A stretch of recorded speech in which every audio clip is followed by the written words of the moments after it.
So the first video in this series is just to establish the context for this AP Statistics review. And I'll just play the article and we'll go from there. Every year, more than 1 million children and adolescents sustain a concussion. The symptoms may vanish in days or last for months, and right now doctors usually cannot predict how long the recovery will take. That could be changing. NPR's John Hamilton reports on an experimental concussion test that uses a child's saliva. Doctors at Penn State Hershey Medical Center see a lot of young people with concussions, also known as mild traumatic brain injuries. Stephen Hicks is a pediatrician at Penn State. He says most kids get better in a few days, but some don't.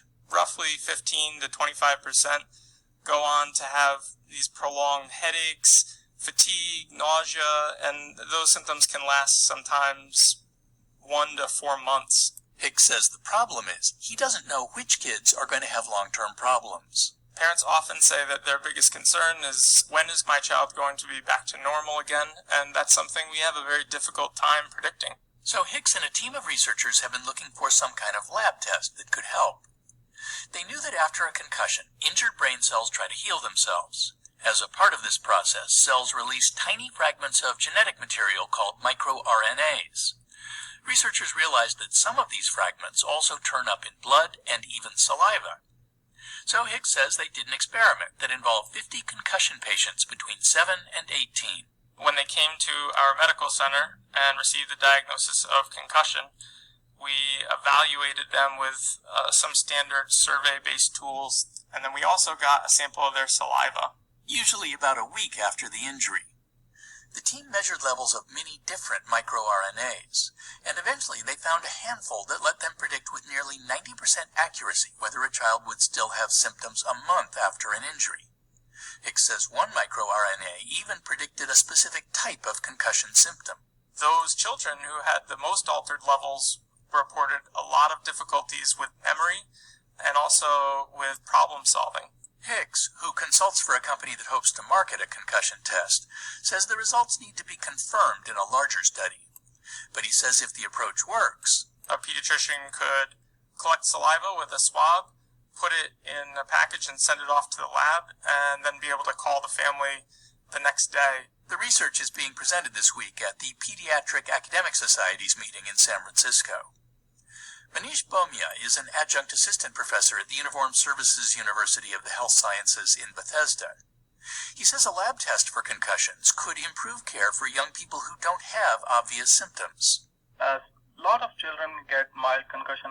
Oftentimes, actually, it goes ignored. Bomia says his own research confirms that microRNAs are a promising way to assess brain injuries, but he's not sure saliva is the best place to find them.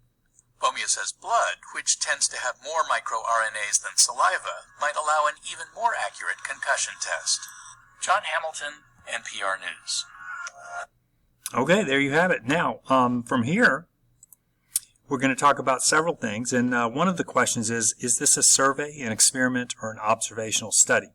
And if you think about it, they use the word experiment a lot, which would kind of indicate that they had two groups of people and they were applying a treatment specifically to one of the groups and maybe a placebo to the other. But we did not find that. They actually waited and found people that came to the hospital with the concussion, and then they asked them questions, did observations, and followed up in the future to see how long their symptoms were lasting. But there was no specific treatment applied to one group and not to the other, and in an effort to control things. So it wasn't actually an experiment.